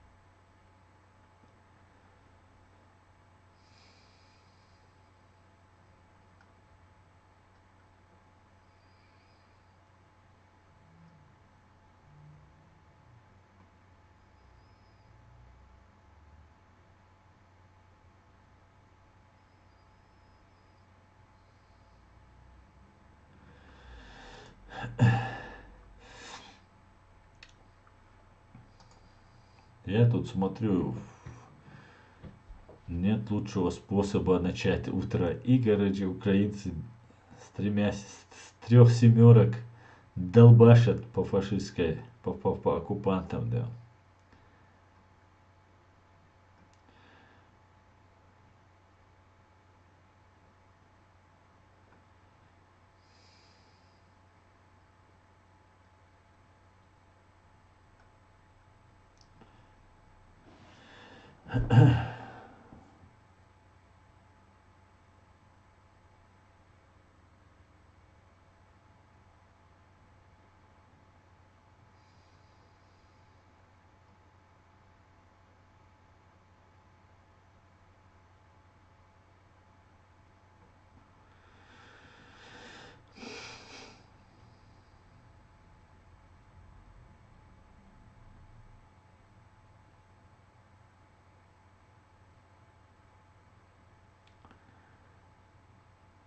Так.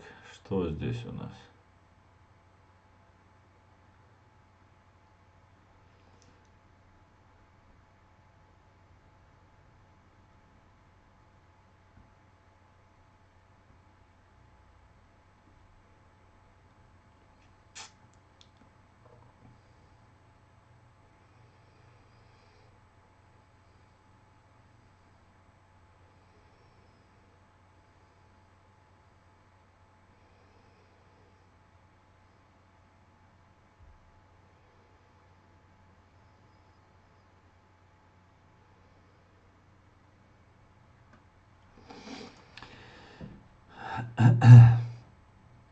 Забарик амду нохчигам дал малойлой. Дал малойлой. Те хардош элас. Амин, Аллах, амин. Он мог быть оценщиком, оценивал, кто годен, а кто нет. Да, скорее всего, Хамза так и есть. Я думаю, не только он был оценщиком, но он, наверное, в том числе тоже. Я сейчас уже анализирую, знаешь, у нас, сейчас я уже вспоминаю, но я сейчас уже понимаю, кто нас оценивал, как все это происходило. Сейчас уже картина у меня четкая есть, я об этом обязательно напишу. И когда настанет время, все опубликую это тоже. Я думаю, да, потому что не всех нас приглашали для сотрудничества. Нас несколько человек на первом курсе отчислили, они вообще не попали, 3 человека. Затем еще 2 человека тоже не приглашали, уже когда на 3-м курсе мы учились. Ну, короче, как-то так, Леон. Ну, там с нами разговаривали, а я вот то, что я вам сейчас тут говорю, я приблизительно, не приблизительно, именно такие взгляды, еще после войны я был, и я был еще радикальный. Я, правда, не говорил все, что я думаю, но, в принципе, понять мою позицию было очень несложно, потому что, например, у нас была такая Ескина, она вела у нас конституционное право. Это было на 2-м курсе, по-моему. И она была русской имперкой такой, империалисткой такой. А я не знал, мне тогда сколько, 19 лет, на 2-м курсе, 19 или 18, 19 лет мне было. И я сдал экзамен, и она говорит, я не хочу вам ставить там плохую оценку, но вы ответили там типа очень слабо. И давайте я вам задам дополнительные вопросы, чтобы вам поставить 4. Я говорю, ну задайте. И она мне задает вопрос, сколько субъектов Российской Федерации? И потом я понял, что это специальный был вопрос. Я говорю, что субъектов 88, тогда было 89 по их конституции. Я говорю, 88 субъектов. И она просто позеленела, побагровела, бросает мне мою зачетку, говорит, типа, стыдно не знать, как вы можете, вам за это 2 полагается. Я говорю, ну у вас написано 89 Конституции, а реально 88, потому что Чечня не является субъектом Российской Федерации. Ну вот мы с ней там поругались, и она думала, видимо, думала, что я очень богатый, раз такие вещи говорю, там, отстаиваю свою позицию. И она говорит, типа, ну, экзамен ты, короче, не сдашь. А я уже, у меня тоже уже сорвало планку. Она мне бросает зачетку и говорит, я тебя не поставлю. Я говорю, типа, поставишь, я ей обратно зачетку бросаю. Она мне обратно бросает, ты мне горы золота поставишь, не поставлю я тебе, говорит. Я говорю, у меня нет гор золота, ты мне поставишь. Она говорит, нет, не поставлю. И вот так мы несколько раз мою зачетку туда-сюда бросали. Ну и, короче, короче говоря, лучший предмет, который я выучил, это был конституционное право России. И я 2 раза сдал, меня 2 раза завалили, и 3-й раз на комиссию приказ об отчислении у меня был на 2-м курсе, это было приказ об отчислении. Мне нужно было сказать, что 89 субъектов, и Чечня это субъект Российской Федерации. Я уехал домой, не сдал экзамен, и на комиссию должен был на 3-й курс вернуться и уже досдавать уже комиссии. Уехал домой, рассказал там маме, папе. Папа одобрил, сказал, правильно, так и держаться, никакая мы не Россия. Мама меня поругала, сказала, что какая разница, цару обяча, экзамен, давайте и так, короче. Но я уже не мог переступить Короче, вернулся, и у нас была Николаева такая, хоть и засекречена на 75 лет там но я рассказываю не про свое личное, а про события, которые были в Санкт-Петербургском университете. И у нас была Николаева одна такая, она работала в СМЕРШ. Знаете, что это такое? СМЕРШ шпионов, НКВДшница. Короче говоря, был там, вот хороших людей фамилии забываю, а вот плохих помню. Николаеву и Ескину помню. Кожухов. Кожухов такой был профессор, очень хороший. Его внук учился с нами на курсе. Очень хороший дядька был. Тоже он был из кафедры конституционного права. Короче говоря, у меня комиссия. Прихожу на комиссию. Ескина как председатель, Николаева из СМЕРШ шпионов, лет за 80 уже было. И вот этот Кожухов. Короче, сели отвечать, ну, подготовился, там дали мне, короче, билеты, взял билеты. Ну, короче, знаю я, все отлично там посмотрел, я уже там все знал, ответил. И 3 вопроса было. 1 вопрос слабовато я знал, а 2 отлично я просто знал. Быстро все рассказал. 2, 3 там начал что-то мямлить, там крутиться, выкручиваться. И говорит, ну ладно, давайте дополнительные вопросы вам зададим. Давай, говорит. И Ескина начала, я не знаю по какой причине, она начала ко мне уже относиться по-другому. Может, моя принципиальность ей понравилась или еще какие-то были причины, не знаю. Короче говоря, Ескина нейтралитет, Кожухов за меня, а Николаева, вот эта из СМЕРШ, она начала говорить, что есть дополнительные вопросы, говорит. Ну, там я ответил, и Ескина говорит, есть ли дополнительные вопросы у комиссии? И Николаева говорит, конечно есть, как у меня нет. И задает мне какой-то вопрос. И я начинаю отвечать, пытаюсь что-то отвечать, но не могу вообще понять вопроса уже. И она мне 2-й вопрос, 3-й вопрос. Я не успеваю не то что подумать, не то что ответить, а подумать над вопросами. Она мне 2-й, 3-й, ну гасит, просто валит меня. И я уже чувствую, я уже теряю самообладание, думаю, сейчас я покажу этим. Ну, они взрослые, старые, и поэтому я себя могу еще держать в руках, потому что как бы, вот это воспитание, оно не давало мне переходить рамки перед ним. Но я уже чувствую, что киплю уже весь. И тогда Ескина тоже видит, я покраснел, видимо, побагровел. Она говорит, ну подождите, дайте ответить, короче. И, короче говоря, у них конфликт возникает там. И она ненавидела еще вот это, из Николаева, она ненавидела кавказцев. Она терпеть не могла черномазых, короче.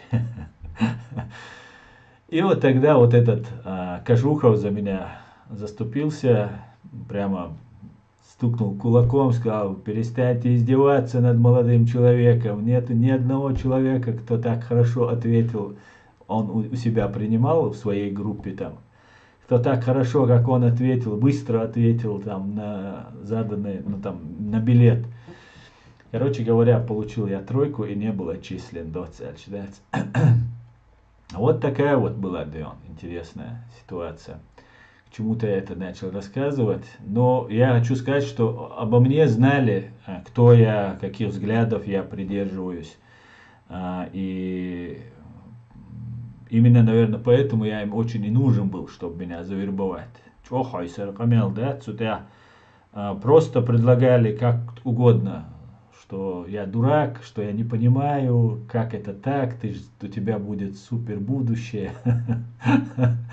А у меня супер будущее было без этого. Я ни одну секунду не сожалел, что я не согласился. Как-то так, друзья, давайте я почитаю ваши комментарии. Так.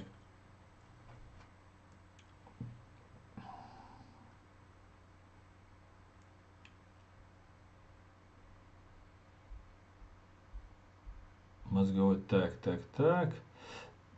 Давайте почитаем. Аслан, чё паники абу аль-Хитсун. Теперь наш он аль-Хит. Да, Ахмедович, это 100%, Ахмедович. если дома кадыровцы или кто прорусские, сейчас уже дело не кадыровцев. Я очень переживал, что только кадыровцами дело ограничится. Теперь нет. Смотрите, какой вопрос. Россия будет признана, мы сейчас отклонились от темы, уже 1,5 часа прошло, но и время есть, поэтому я еще посижу с вами. Россия будет признана спонсором терроризма. Это 100%. Сейчас снова начинается этот вопрос подниматься, и американцы ее признают, Россию, спонсором терроризма.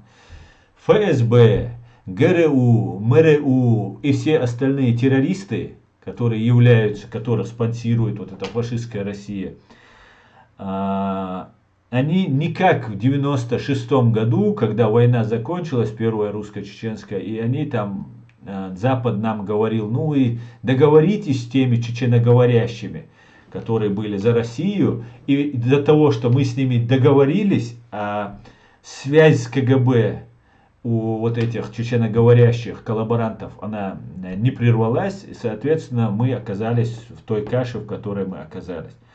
Теперь же все, кто связан, ФСБ, ГРУ, это связь с террористами.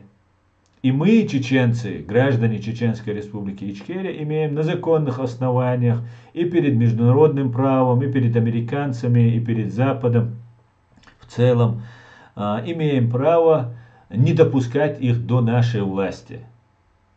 Поэтому вот все, кто сейчас изображает из себя какую-то власть, пытаются там что-то там делать, все ваши потуги, они зазря. Ничего у вас не получится. Мы, чеченцы, не будем иметь дело с террористической Россией и все, кто работал на нее и был связан с ней. Поэтому никаких шансов нет. Я переживал, что одних кадыровцев сейчас замочат, а их замочат в переносном смысле и в прямом, наверное, тоже. Их будут разыскивать, подавать в суд и везде искать. Террористами будут признаны и ФСБ, и ГРУ. Поэтому вот эти товарищи все будут отдалены от управления нашим государством, соответственно, и мы имеем на это законное основание. То основание, которого у нас не было в 96 году, друзья. Это так, на минуточку, да, чтобы мы понимали происходящее. И слава Богу, все отлично, да, дал бухастам, дель дикух. Одними кадыровцами не отделаться. Поэтому всем ФСБшникам, ГРУшникам, кадыровцам и остальным тем, кто был против нашего чеченского государства, нашей Ичкерии, я рекомендую, если, конечно, ночью душу, что у вас какая-то супер организация, что вы всесильный, что вы все можете, и там не можете вы ничего. Вы то, что не можете, вам показали. Вы можете над маленьким бедным чеченским народом что-то сделать. Даже над большой Украиной вы могли бы что-то сделать. Но не в этот раз, да, если бы мир не помог Украине и так далее, и так далее. Возможно, у вас получилось бы что-то. Через десятилетия вы бы там украинцев, вырезав 20%, вы бы, может, привели бы их в такое же состояние, как сейчас смогли привести чеченцев. Поэтому вся вот эта террористическая связь, вот эти коллаборанты, все связаны с русскими, я вам рекомендую, советую сейчас же просто исправлять. Не думайте, что что-то изменится, какое-то чудо произойдет и произойдет спасение. Нет, больше чуд не будет. Чудес чудесных больше не будет. Все. Террористическая банда ФСБ, ГРУ и все, кто служит фашистской России, будут признаны террористическими и не будут допущены до управления нашей страной. Так что вот такие вот дела. Аслан, масяхкара, хуютиша, курс. По курсе, Адам. Я на 3-м курсе был отчислен. На 3-м курсе я был отчислен. И потом, через какое-то время, восстановился. И на заочное отделение уже в Москве. И потом поступил в аспирантуру. Год отучился в аспирантуру. Поругался с преподавателем за то, что у нас были пытки. И я начал писать диссертацию по пыткам. Начал только. Мой преподаватель, мой ведущий, он препод, отказался со мной работать на эту тему. Я разругался и потом я уехал сюда, в Европу. Я имел в виду Руслан Хасбулатов, был при Ельцине, он же чеченец, мог бы как-то противоречить. К чему противоречить, я не могу понять. Да, Руслан Хасбулатов якобы чеченец, я не знаю, насколько он чеченец, но якобы да, был, сейчас умер он, но он был больше за Россию, чем за чеченцев. Так, Джахар Мааларачич Уп Хильцян, бледная моль окурок, Паниходыч помнит об этом. Так, ассаламу алейкум, Санвежери, Дал Барца Буэлва, ва алейкум ассалам, Чечен Репаблик of Ичкерия. А лучше валите, чеченская земля будет гореть для ваших ног. Да, Джахар, да, совершенно верно.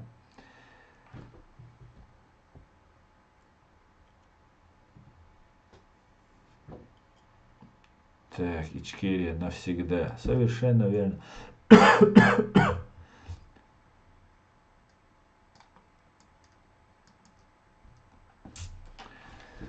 Как-то так, друзья, как-то так. Вот, Ахмедович, вот они в панике, и я думаю, вот смотрите, сейчас разные люди сидели, на Кадырова гнали, да, что вот мы сейчас там Кадырова уберем, все его миллиарды себе заберем, там, накажем там и так далее, и так далее. Вы глубоко ошибаетесь, вы не заберете ГРУ, ФСБ, там, разные там, советская номенклатура, которая ждала, не могла дождаться, что вот в 91 году у них Дудаев отобрал власть, и теперь они должны были в 94-м, 90, когда в 6-м, 5-м, 7-м, 8-м, когда они там уже начали внедряться, ну, в 2000-х, когда уже на Кадырова сделали ставку. За все это время они не справились, и у них, ну, ничего не получилось. И потом потом Кадыров их зачистил всех, и они надеялись, что вот сейчас зеленый вот этот грузовик с конфетами, с ирисками перевернется на их улице. Не так, друзья, не перевернется. Вам, друзья Олоса, извиняюсь, недруги, не перевернется, не перевернется. Кадыров, да, Кадыров, человек, который будет объявлен в розыск, на него тоже ордер 100% выписан, как и на Путина, на Демельханова выписан, на всех, они на них и раньше они были выписаны, поэтому нету никаких шансов у вас захватить власть. Вот то, что сейчас там какая-то Горская республика, там Ахмед Закаев там собирает вокруг себя всю эту советскую КГБшную номенклатуру и так далее, и так далее. Просто ошибочка вышла. И все вот эти КГБшники останутся не при делах. Если на вас нет чеченской крови, то вам ничего не грозит, будете себе жить, не имея чеченского паспорта, по крайней мере, какое-то время.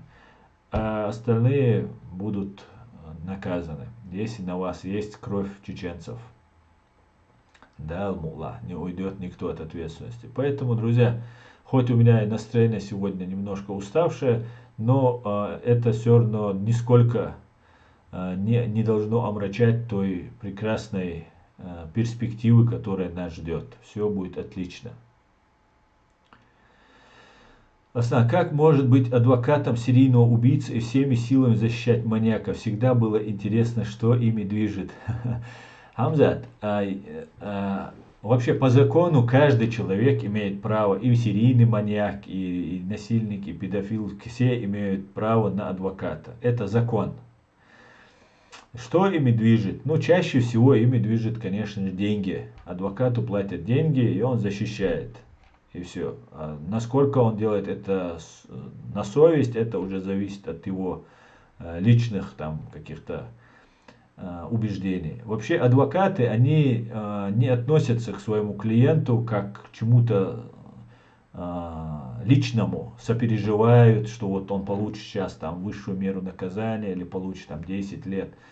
Адвокаты, в принципе, если каждого пропускать через себя, адвокат там через какое-то время уже просто загнется сам. Он относится к этому как к работе. Есть материал, есть статья, которая предъявляется, ты смотришь, есть какие смягчающие обстоятельства, есть какие оправдывающие обстоятельства. Ведь адвокат не всегда освобождает. В России фактически никого никогда адвокат не освобождает. Единственное, что может сделать адвокат, это может смягчить то обвинение, которое вам предъявлено. Там, может даже изменить статью там, с какой-нибудь на другую, или же там сделать ее там часть какую-то другую той же статьи, другую часть сделать. И все. Вот и все, что движет адвокатом. В принципе, деньги, которые ему платят, вот все, что им движет. Если адвокат отказывается, кто-либо там, вот на таких людей, которых ты называешь, какие-нибудь там серийные убийцы детей, там насильники детей, там ужасные там шельча, адвокаты просто даже не хотят с этим человеком разговаривать, тем более он заплатить их крупных сумм не может, как какой-нибудь богатый клиент, потому что чаще всего вот эти маньяки, это бывают бедные люди, небогатые люди, то государством назначается адвокат по назначению просто. Вот и все. Назначается, ему государство платит деньги, и он соблюдает. А так, если исходить из того, что происходит в России, я могу со всей уверенностью, ответственностью заявить, что в России адвокат это мебель. Это человек, который, ты можешь соловьем там петь, ты можешь быть там 7 пядей во лбу, но ты ничего не можешь сделать.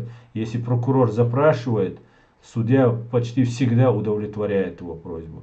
За редким исключением там можно там, какой-то немножко срок скостить. Если дело касается там наших партизан, не только чеченских, кавказских партизан, где я в делах участвовал, то там вообще все очень печально. Потому что эти люди вообще идут просто под пытками выбиваются, там он неизвестно делал, был он причастен, рядом стоял он, не стоял. Вот эти люди просто под пытками добываются показания. А если, например, все, что вы подпишете у следователя, это имеет вес. Если вы следователю можете говорить все, что угодно, но если вы не подписали, значит все, ничего, значит этого не было. В суде же достаточно того, что вы говорите, вам даже подписывать не надо, все, что вы сказали. И то, что вы подписали у следователя, а в суде вы сказали, что это незаконно, или там вы отказываетесь от тех показаний, которые дали следователь, то то, что вы говорите в суде, имеет большее значение, чем вы дали показания там, следователя. Потому что следователь вас мог пытать, или там опера вас могли пытать. Но в России это не работало. У меня много раз было, я ругался, орал, там, я не знаю, меня выводили из зала суда за то, что я там адвоката выводили, вы такое, наверное, не часто слышали, из зала суда, потому что просто беспредел творился. Беспредел. И в Москве в том числе творился такой же беспредел. Поэтому, и если ты говоришь, что меня пытали, есть заключение, есть фото, где-то сделаны там синяки, там туда-сюда, там от наручников, там и от электрическим током тоже пытали, ожоги. Судья говорил, ну и что? А один раз судья там сказал, говорит, мы что, вас должны были по голове погладить? Но это, наверное, это в Чечне было. Янгулбаевы, наверное, я не знаю сейчас. Не Янгулбаев, конечно, но, наверное, очень похоже, да? Вот такие вот вещи бывают. Поэтому адвокат нужен. Хорошая профессия. Я любил свою работу, если честно. Если бы это было бы здесь, в Германии, это было бы, наверное, очень уважаемо, очень прибыльно. В России это было не так прибыльно. Хотя, конечно же, когда вы работаете адвокатом, у вас появляется просто огромное количество знакомых, много людей вам звонят, у всех проблемы какие-то. И всегда, если чуть-чуть у вас есть смекалка, можно зарабатывать. Так, ночи говорят, мокш мэш войлха, йойлха, мокш мэш войлшу, приходи здоровым и свобода. Ни на одном языке нет таких пожеланий, даже многие не знают смысла слова свобода. Да? Иншаллах, дал. Извините, но Хазуа мог первый так в войне протестовать. Он же был любимым по Ельцина. Мог, конечно, но ему это не нужно было, понимаете? Ему нужно было свергнуть Дудаева и прийти к власти в Чечне, понимаете? А не получилось у него. Не получилось. Чеченский народ поддержал Джохара Дудаева. Асан, сколько вам лет? Извините, сколько лет? Мне 45.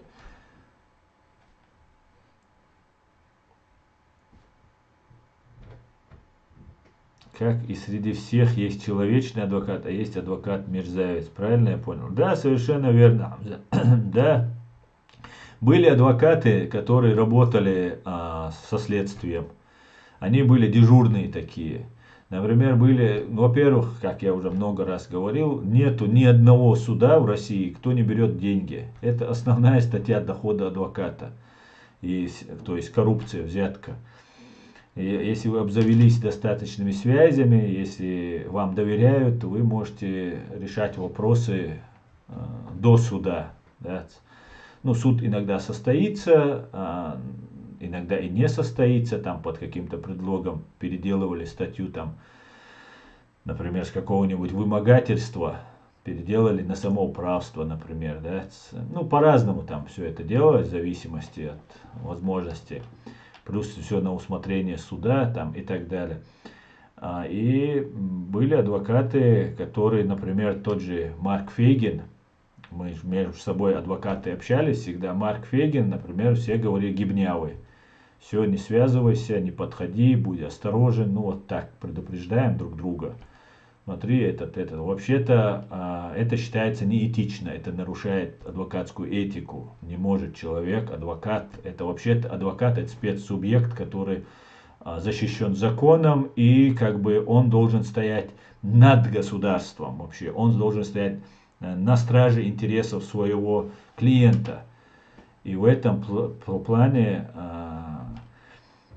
ну как бы у нас считалось, это у нормальных людей, это вообще у всех считается, что если ты работаешь на гибню, там, на ФСБ, то это считается как бы, ну, несерьезно, ну, как бы это мерзко считается.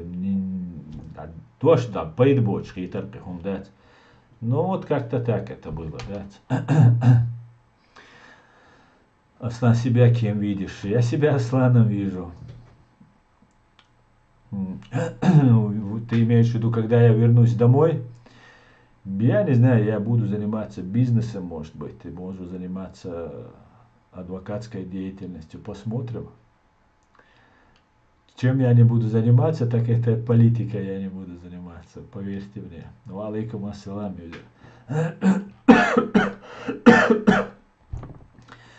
Пьянковский нам описал как самый трудный народ. Этому хорошему, видимо, нужно было пережить 3 геноцида над нашим народом, путинский терроризм над началом Дырова, чтобы прийти к этому.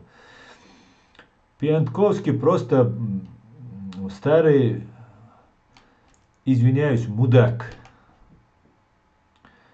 Пьянковский, да. Хайрахас хабардуюча, знаете, как они могут, например, да, чеченцы такие смелые, в армии они там всем там носки стирать заставляли, и потом можно что угодно с нами делать, говорить что угодно на нас там. Главное сказать пару слов, да, чеченцы красавцы, они дерутся, смелые такие там, и делай что хочешь, да.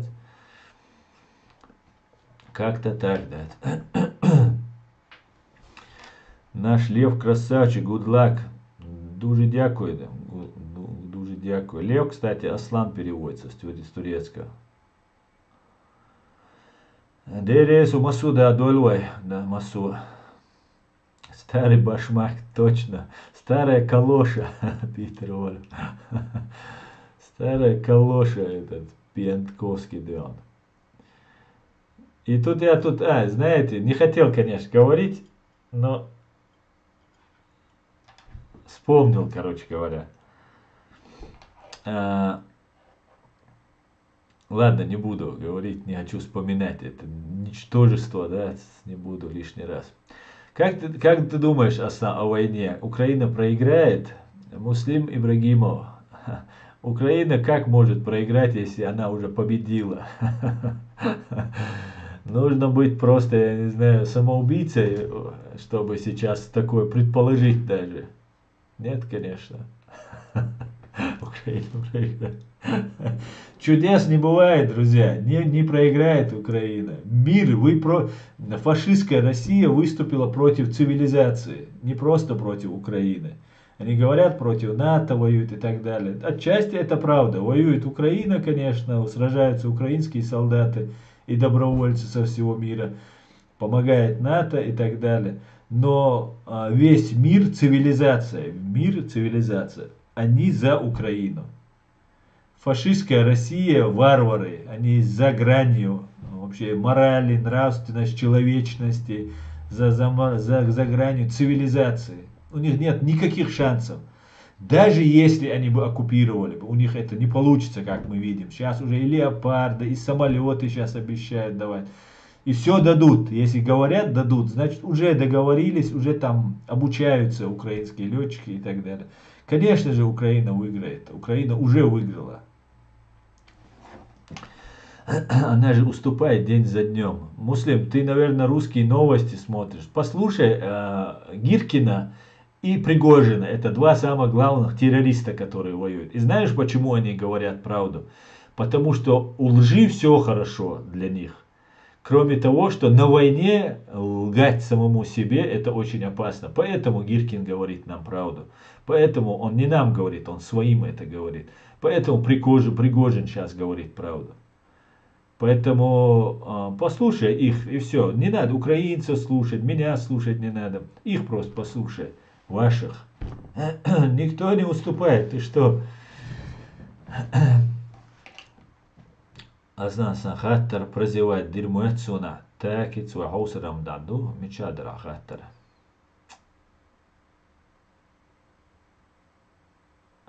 Прозевать что истинный чеченец не будет работать на Россию. Ну, этот был твой хаттар. Ассаламу алейкум, вежди дал барца бойлой. Вот все, больше я не вижу. И даря хаттар, да, истинный чеченец не будет.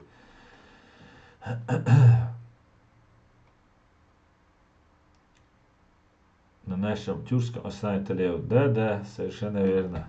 Я не буду твой ник читать, но, по крайней мере, в этом месте. Путин и так далее, да. Так, Аллах дал духва войло, амин, масуда дойло. Происходит агония и все рассчитано до точки. Ну, да. Ва алейкум салам, ночью. В Телеграме каждый день смотрю я украинский канал. Ну, я не знаю, что ты там в Телеграме смотришь. Украина не уступает. Поверь мне.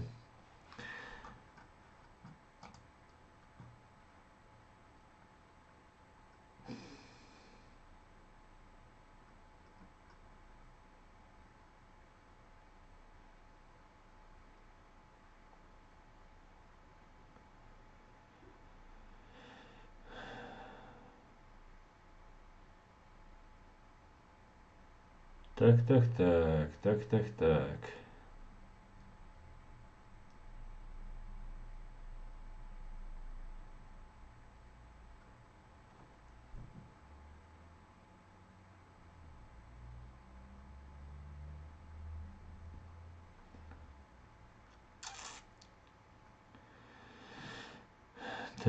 Так.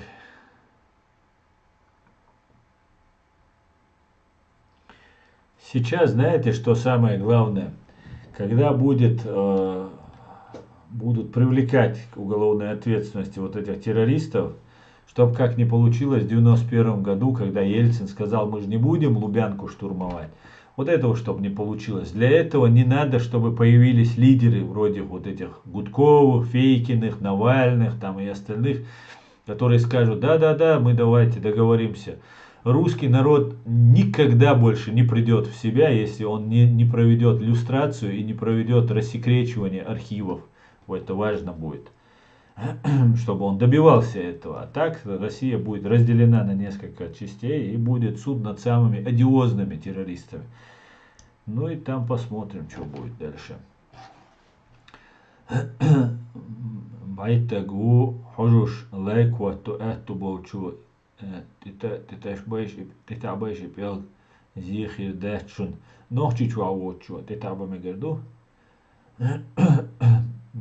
Ассаламу алейкум. Один вопрос. Помогаешь ли ты как волонтер украинским бойцам с Германии? Алейкум ассалам. Нет, я уже давно не помогаю. Несколько раз мы отправляли. Один раз собирали деньги и, надо полагать, поступили нехорошо. Так больше не помогал. Вас смотрю, вы молодец. Немец, росли с чеченцев из Казахстана, были депортированы раньше. Юзер, дуже дякую. Данкишон.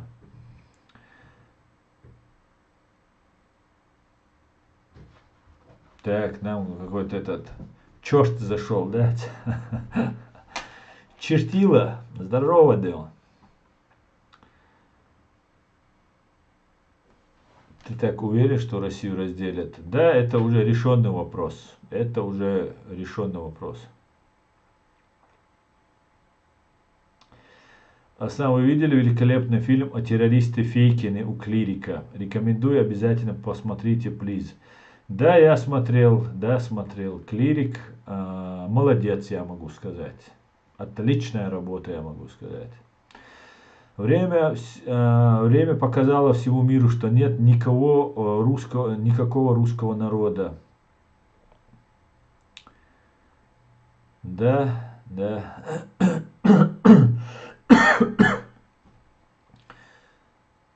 РФ 30% казахских земель. Наверное. Ассаламу алейкум, бюсти, кульма серова алейкум, ассалам, Имран.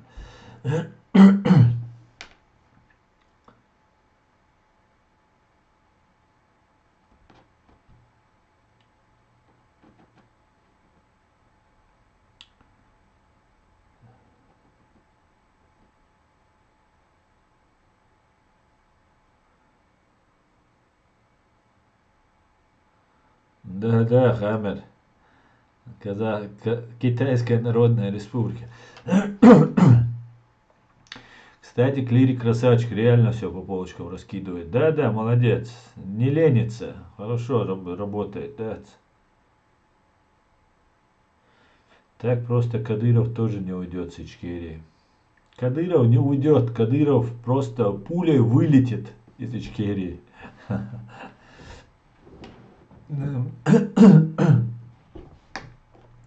Самое хорошо, что Кадыров и вот эта вся банда, которая хотела сместить Кадырова, они тоже останутся за бортом. Вот что, они будут соучастники террористов. Да, Алмула.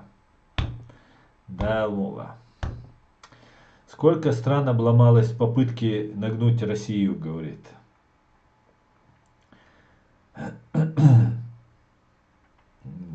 Я не понимаю, что ты хочешь, что от меня услышать? Ты хочешь услышать, что этого не произойдет?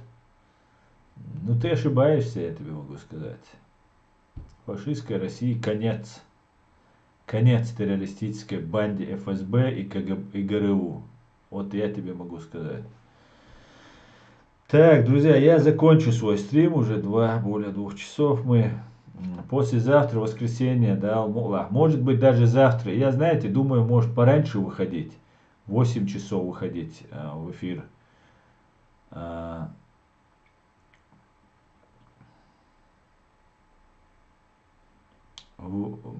Короче говоря, Я думаю, может быть завтра, следите за объявлением, может быть завтра выйду в эфир, может быть в воскресенье на чеченском языке, завтра на русском языке, может быть, выйду. Посмотрим, следите за объявлением. Чего стоит только поджарка Фейкина от фактов клирика? Клирик прям вывел наружу всю узкую сущность Фейкина, да? А после подробный эфир у Укропчика об Арестовиче, очень интересно. Да, я не видел, у Арестовича тоже интересно было посмотреть про Арестовича. У Укропчика, канал Укропчик, да, называется? Триндез маш мокш дал дойл вежди эмин бюз де галёл массера дал маранаш обал дойл вай массера бюз де галёл массана хуй война де рез дал си дойл шу массера. Все будет Ичкерия, слава Украине. Господи, благослови Америку и Британию за то, что все так хорошо делал. До свидания, друзья. Спокойной ночи.